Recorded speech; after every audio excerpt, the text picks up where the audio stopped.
Hello students, welcome to Dronas. So आज जो हमारा टॉपिक है, the name of the thing is what subject verb agreement. As we all know, it is one of the most important things in case of all types of exams. So it can be any kind of state level exam, it can be bank, or it can be any kind of CGL, CHSL और MTS examinations. Okay, so आप लोग ये समझ ही सकते हो कि it is one of the most important things. Okay, so हमें ये सीखना होगा अच्छे से. So the name of the topic is what subject verb agreement. तो टाइम वेस्ट ना करके हम लोग अभी स्टार्ट कर देते हैं. ठीक है, तो जो बात है, सब्जेक्ट वर्ब एग्रीमेंट के नाम के अंदर क्या क्या चीज़ है, एक है सब्जेक्ट और एक है वर्ब. तो सबसे फर्स्ट हमें समझना होगा कि सब्जेक्ट क्या चीज़ है और वर्ब क्या चीज़ है. ओके, तो सबसे पहले आप अगर सब्जेक्ट को लेके सोचोगे तो सब्जेक्ट क्या चीज़ है. Subject is the doer of an action. Okay, plus ये बोल सकते हो it is the topic of a मतलब जो है ये बोल सकते हो कि स्टेटमेंट. ओके, सपोज आपके सामने ये सेंटेंस आ गया, she killed him. Okay, so in this statement we have a kind of action and the action has been done by her. मतलब she is the doer, so it's your subject. Okay, so doer is the subject of a statement. At the same time जो sentence में action है ही नहीं, suppose आपके सामने आ गया she is happy.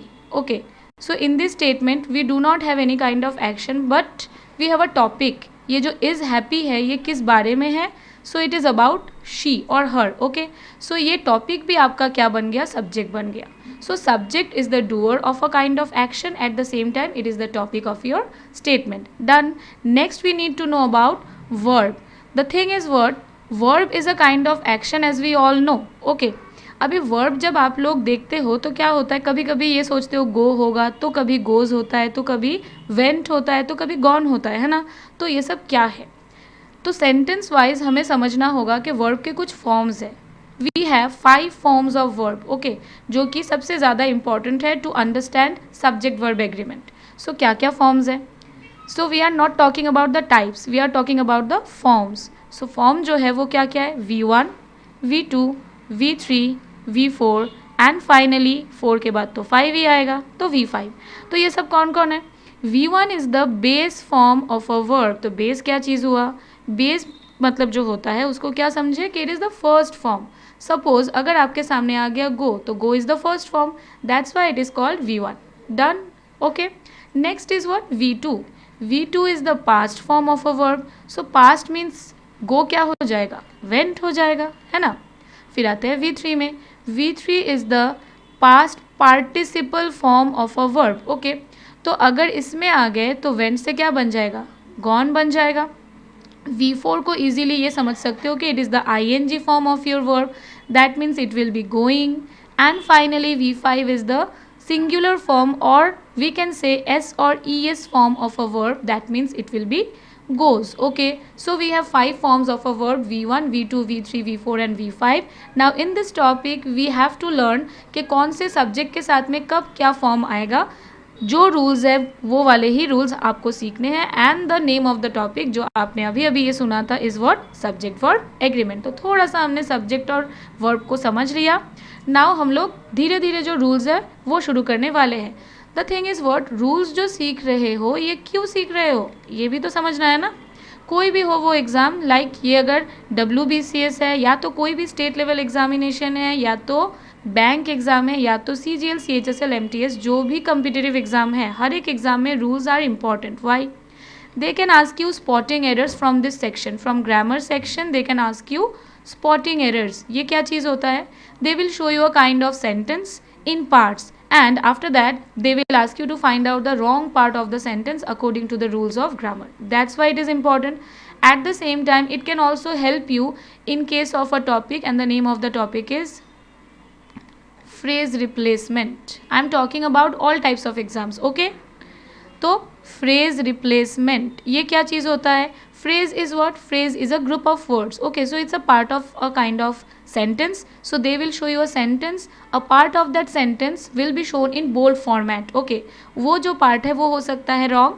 अगर वो wrong है then मतलब जो आपका काम है वो क्या होगा, in that place क्या आएगा वो आपको सोचना होगा. सपोज ये मान लो एक sentence है, this part is in bold format, this part can be wrong. If it is wrong we have to find out the right format of this part from the options. Okay, तो ये कब समझ पाओगे? When you know the rules of grammar, ठीक है।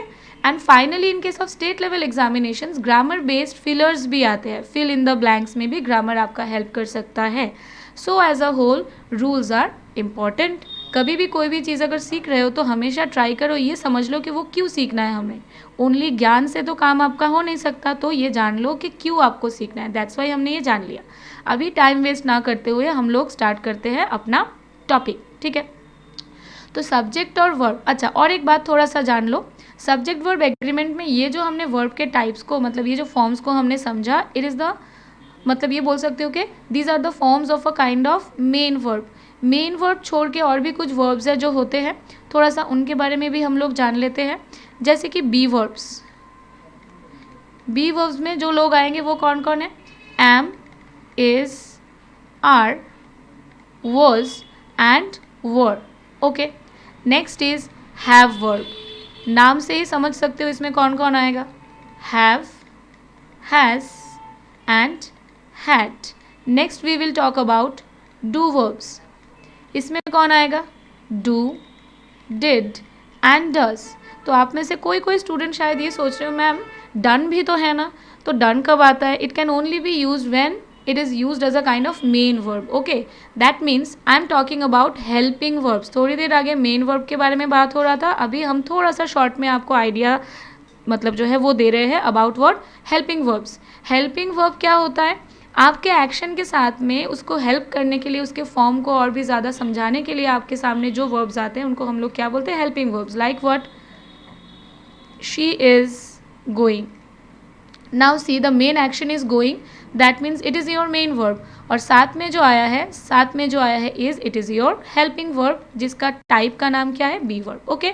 सो in this way we have these helping verbs. At the same time और भी कुछ है, उनका नाम है मोडल ऑक्सिलरीज। इनमें कौन कौन आता है? ये भी है हेल्पिंग वर्ब। कौन कौन आता है इसमें? Shall, will, can, could, may, might, okay, used to, ought to, have to, has to, had to, must, okay। so these are the verbs that are called what? modal auxiliaries, okay। so थोड़ा सा हमने short में सबको थोड़ा थोड़ा करके जान लिया, ताकि अभी जब रूल्स आपका स्टार्ट हो तो उसको समझने में आपको क्या हो? आसानी हो। अभी थोड़ा सा और बाकी है, वो भी जान लो। Next we will move on to the rules, okay.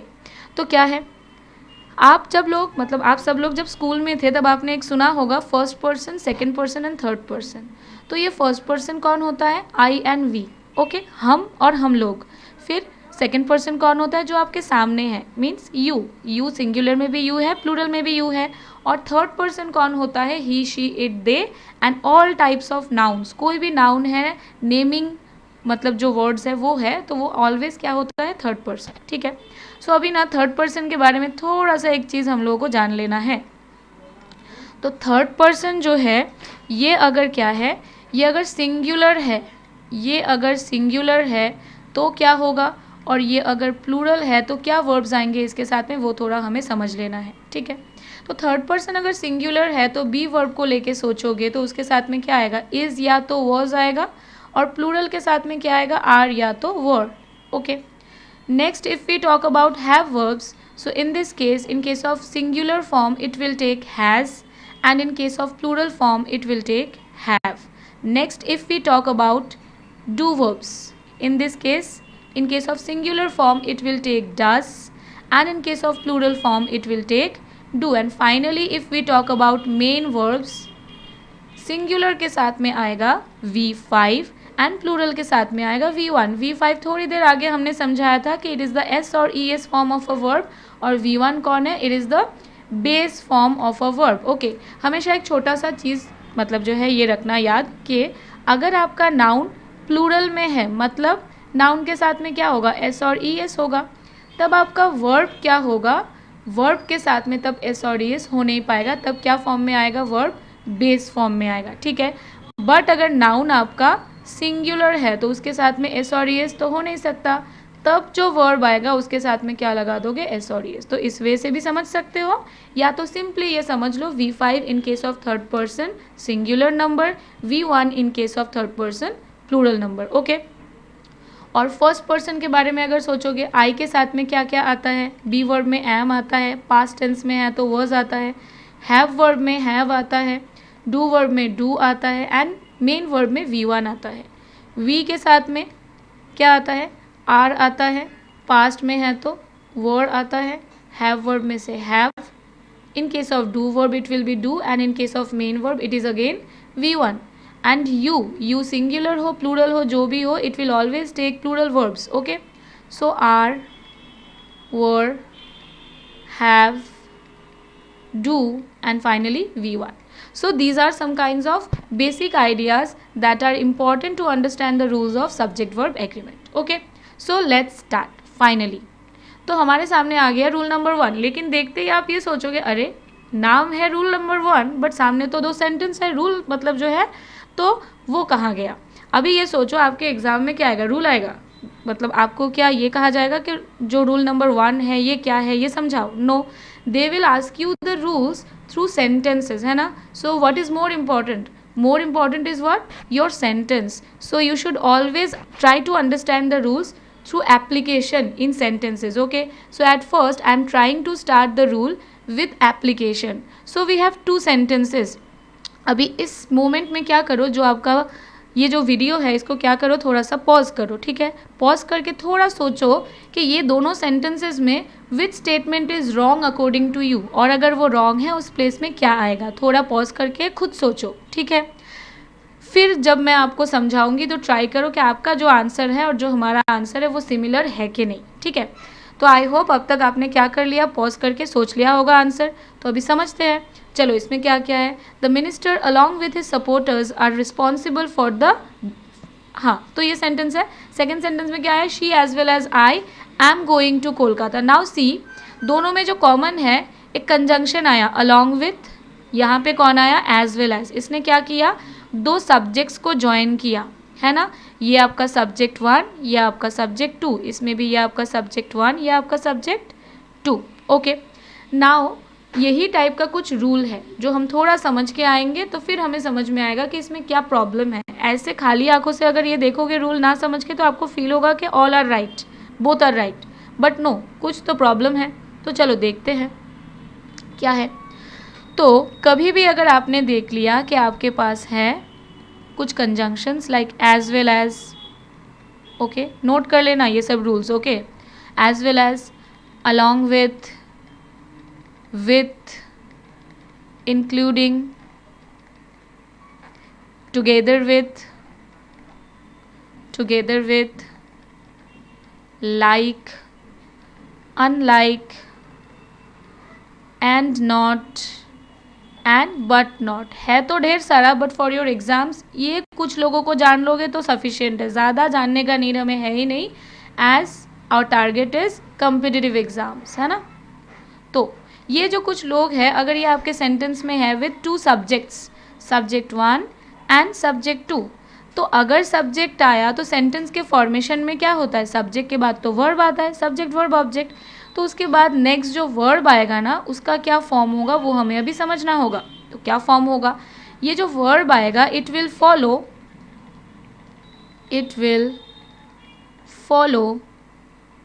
Only the first subject, मतलब ये दोनों सब्जेक्ट को फॉलो, मतलब जो है ये कर नहीं पाएगा, और क्या नहीं कर पाएगा, ये सेकेंड सब्जेक्ट को भी फॉलो करके आ नहीं पाएगा। It can only follow the first subject, that means if the first subject is singular the verb should be singular, and if the first subject is plural the verb should be plural. Okay, और साथ ही साथ verb के साथ और एक चीज़ को हम लोग सीख लेते हैं, दैट इज़ व्हाट, प्रनाउन, ठीक है।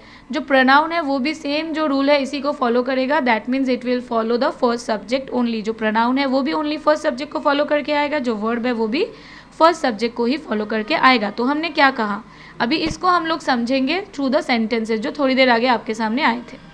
जैसे कि ये देखो क्या है, यहाँ पे अलॉन्ग विथ है और सेकेंड वाले में क्या है, एज वेल एज है। तो यहाँ पे 2 सब्जेक्ट है, द मिनिस्टर और क्या है, हिज सपोर्टर्स।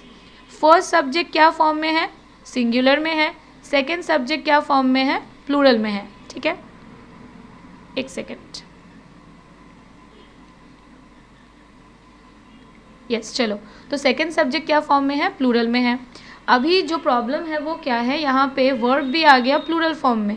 देखने में ये ठीक ठाक है, but the problem is what, in presence of along with the verb can only follow the first subject, जो अभी अभी हमने सीखा था। फर्स्ट सब्जेक्ट तो सिंगुलर है, वर्ब आ गया आर, ये तो भाई प्रॉब्लम है।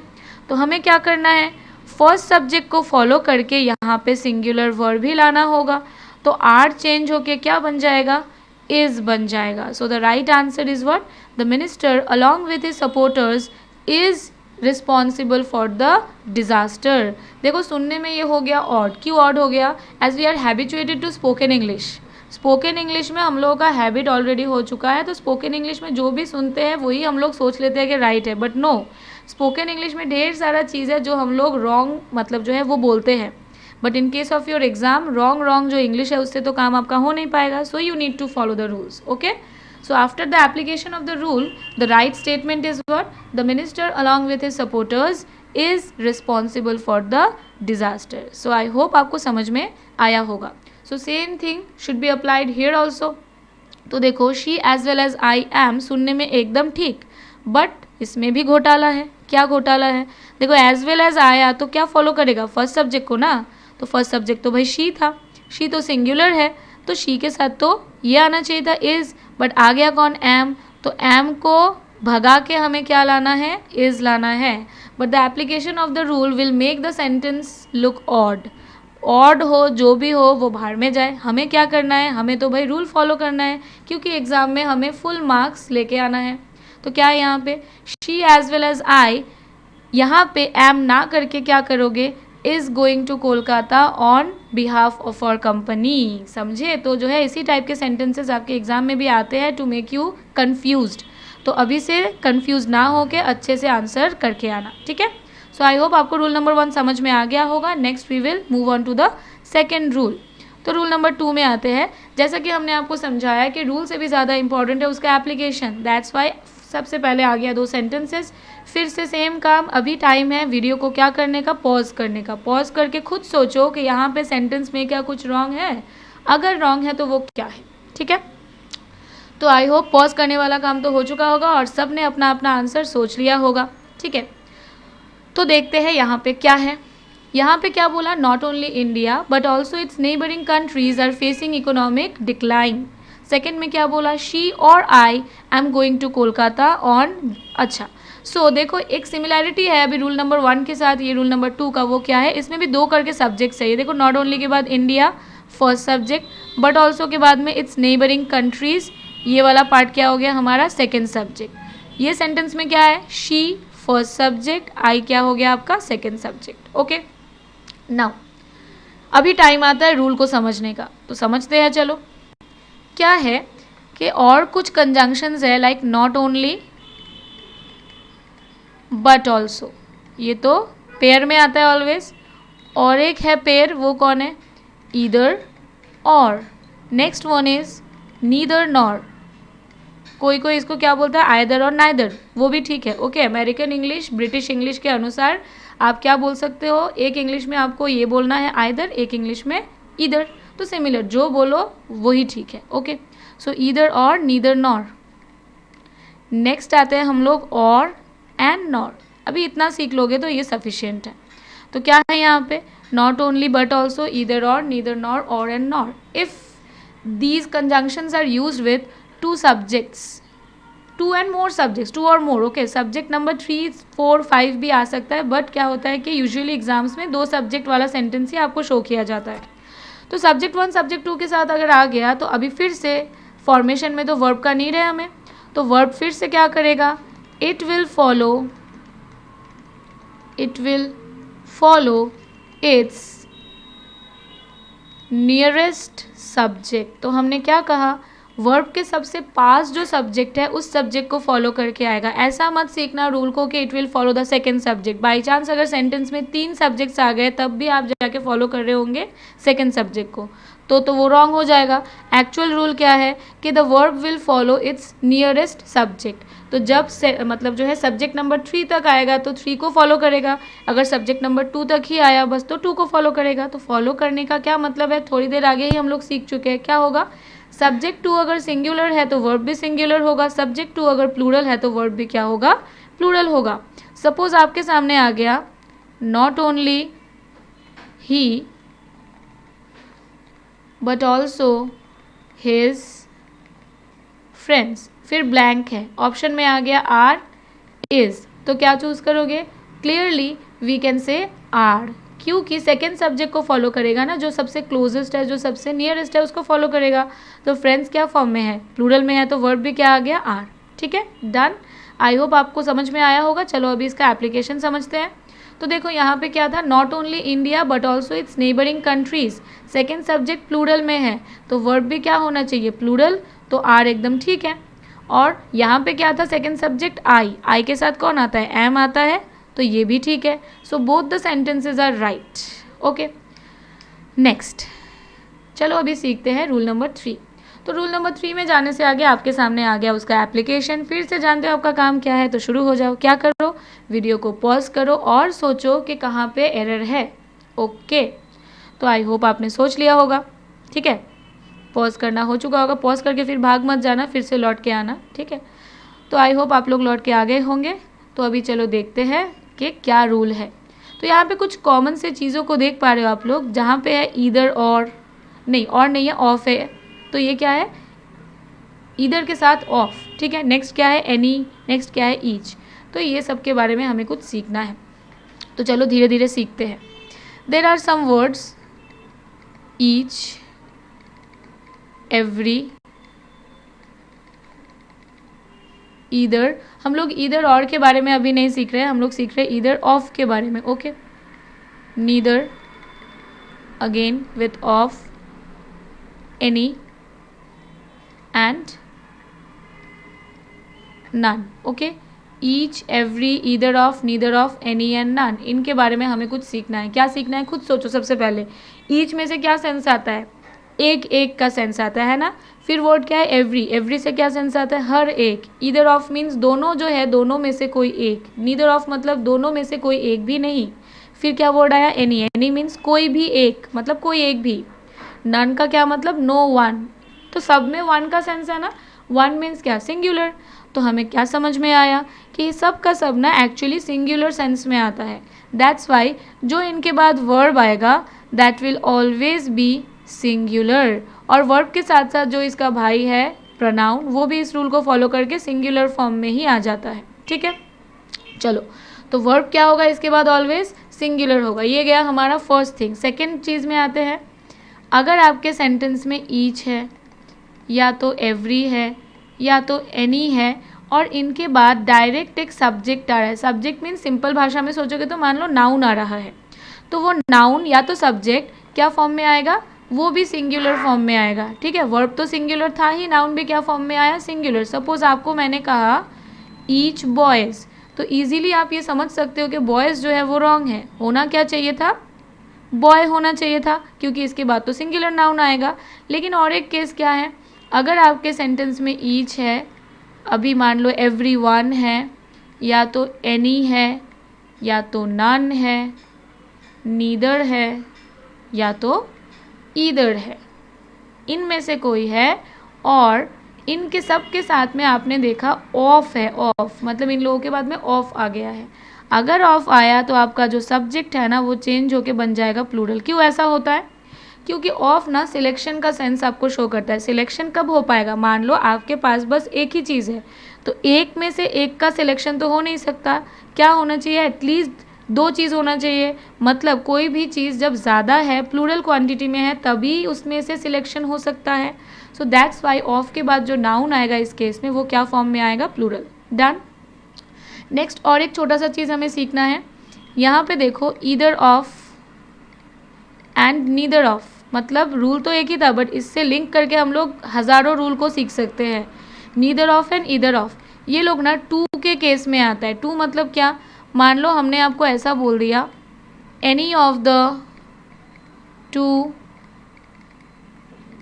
candidates are fit for the post. The problem is what? यहाँ पे 2 कैंडिडेट्स है ना, स्पेसिफिक क्वांटिटी अगर शो हो रहा है और अगर वो क्वांटिटी 2 है तो उसमें एनी ना आके पॉजिटिव सेंस में आना चाहिए ईदर, नेगेटिव सेंस में आना चाहिए नीदर. तो यहाँ पे होगा either of the 2 candidates eight the same time. Either of अगर आया तो वर्ब शुड बी सिंगुलर. आपने ये अभी सीखा था. तो आर भी चेंज होके क्या बन जाएगा? Is. So the right answer is either of the 2 candidates is fit for the post. Done.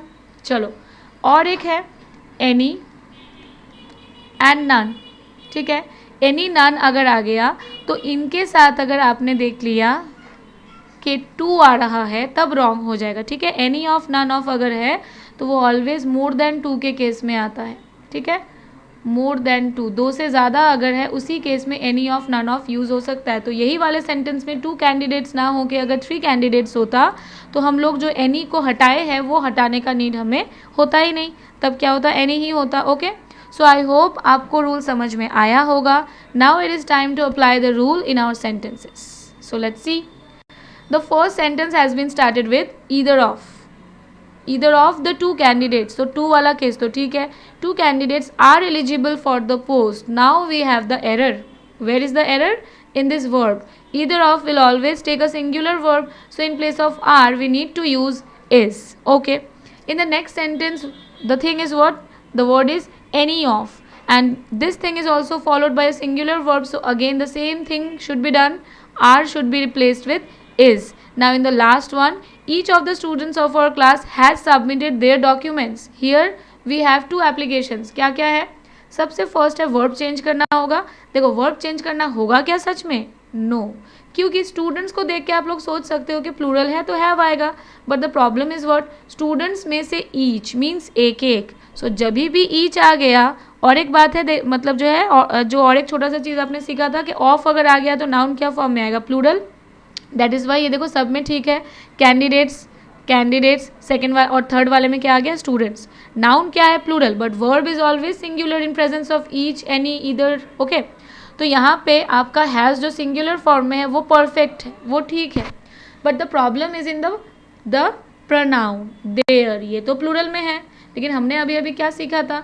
अभी सीखा था कि ये सिंगुलर होना चाहिए ईच के प्रेजेंस में. तो अभी प्रॉब्लम और एक आएगा कि सिंगुलर अगर होगा तो मैं क्या लिखूँ? हिज लिखूँ कि हर लिखूँ?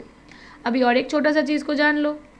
अगर कोई नाउन है जो कि कॉमन जेंडर का है and if you are talking about a kind of thing that is in मतलब जो है ये मान लो कि अगर आप रिटन इंग्लिश के बारे में सोच रहे हो, फॉर्मल इंग्लिश के बारे में सोच रहे हो तो एक रूल आपको फॉलो करना होता है. कॉमन जेंडर क्या होता है?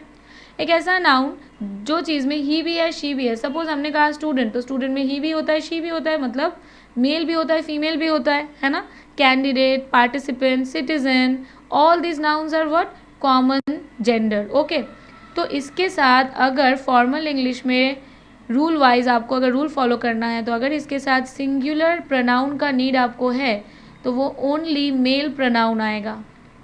मतलब ही, हिज, हिम ये सब आएगा. ओके, सो ये एक इम्पॉर्टेंट सा चीज़ है जो आपने थोड़ा सा सीख लिया इसके साथ साथ.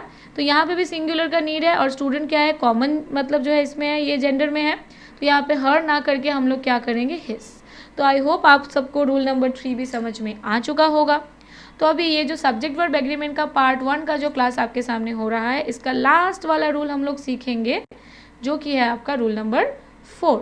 ठीक है, अभी इसके बाद और एक जो है क्लास आएगा जो मतलब जो है जो चीज़ का नाम क्या होगा? Subject verb agreement part number 2. वो जब अपलोड होगा तो उसमें से आप बाकी के रूल्स को भी सीख जाओगे. ठीक है, तो चलो शुरू करते हैं. तो इसमें भी जानते हो अपना काम क्या है. रूल आ गया, सेंटेंस आ गया. Now it's time for you to pause the video and think about the errors. Okay, तो थोड़ा सोचो कि क्या क्या एरर्स है इसमें, फिर लौट के वापस आओ. ओके, तो आई होप सोच लिया. ठीक है, अभी चलो देखते हैं क्या दिया.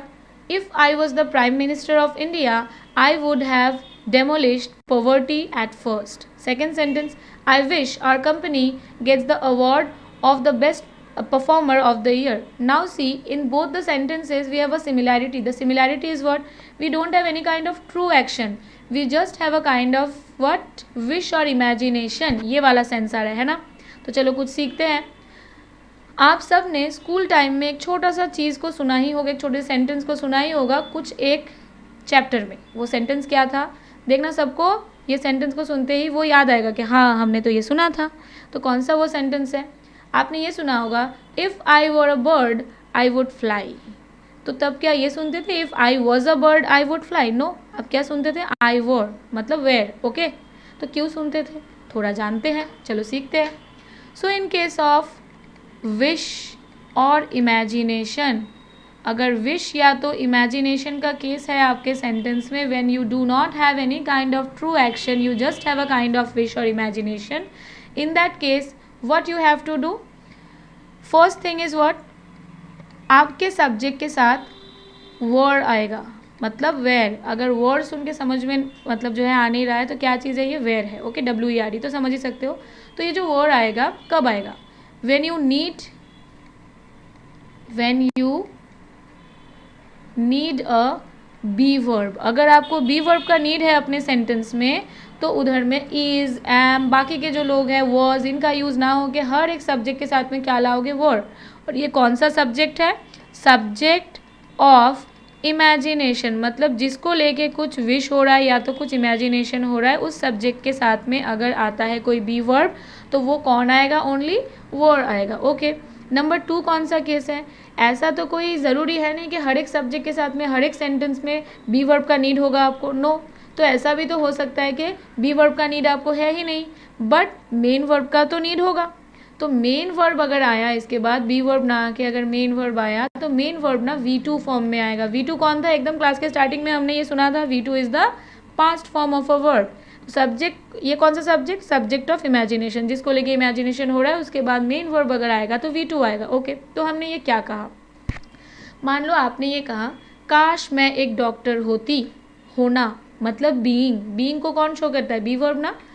तो मैंने कहा आई wish I was a doctor. ठीक है, क्योंकि मैंने कहा था काश मैं एक डॉक्टर होती, तो आपने ये फील किया कि होती है तो पास्ट में आएगा, और आई के साथ पास्ट में तो वॉज आता है। But the problem is what? आप क्या डॉक्टर हो सच में? नहीं हो। ये तो आपका क्या था? विश था। सो विश जब आ गया तो इस सब्जेक्ट के बारे में मतलब जो है जो आपका विश है तो वो हो रहा था। तो यहाँ पे वॉज ना आके हमने क्या सीखा था? वर्ड आना चाहिए। So the right answer is I wish I were a doctor. समझे हो? और सेकेंड वाला मतलब जो केस था वो क्या केस था?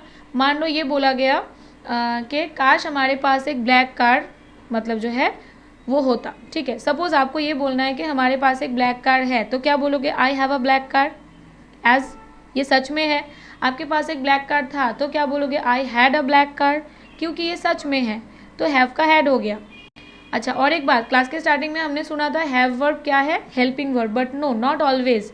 हैव वर्ब मेन वर्ब भी हो सकता है। जो आपके जो जो वो है, जो पोजीशंस है, वो अगर आपको शो करना है, उस केस में हैव वर्ब मेन वर्ब के जैसे भी यूज़ हो सकता है। जहाँ पे हैव आपका V1 है, हैड V2 है, फिर से हैड V3 है, फिर हैविंग V4 है, एंड हैज़ V5 है। ठीक है, नाउ अभी जो सेंटेंस आया था, काश हमारे पास एक ब्लैक कार होता, तो क्या बोलोगे? I wish. सिंपली आपने ये बोल दिया आई have a black car. But the problem is what? आपने क्या कहा? काश हमारे पास एक ब्लैक कार होता, means you have a sense of past, है ना? सेंटेंस में भी पास्ट वाला सेंस आ रहा है। और रूल में भी हमने क्या सीखा था? विश अगर है तो मेन वर्ब तो पास्ट फॉर्म में आना चाहिए। So in place of have we need to write had, and the right answer is I wish I had a black car. ठीक है, तो चलो, तो अभी से अपना कोई भी विश अगर सोच रहे हो तो इस रूल को अप्लाई करके ही सोचना। ठीक है, चलो, तो अपना सेंटेंस में फिर क्या होगा? If I was the prime minister of India, मैं क्या सच में प्राइम मिनिस्टर हूँ? नहीं हूँ। अगर होती, तो ये तो हो गया इमेजिनेशन वाला केस। तो वर्ड्स को चेंज करके हमें क्या बनाना है? वर्ड। और सेकेंड वाले में I wish our company gets the award. देखो, ये भी है क्या? विश है, और किसको मतलब किसके बारे में ये विश हो रहा है? इस कंपनी के बारे में। तो ये आपका इमेजिनेशन का सब्जेक्ट। फिर गेट्स आ गया, which is in V5 form. But in case of wish or imagination, the verb should be used, the main verb should be used in V2 form. That means gets should be replaced with got, and the right answer is I wish our company got the award of the best performer of the year. Okay, so subject verb agreement part 1 में हमने बस सीखा ये 4 rules जो कि हमारे लिए बहुत ही ज़्यादा इम्पॉर्टेंट है. ओके, सो आई होप आप सबको समझ में आया होगा.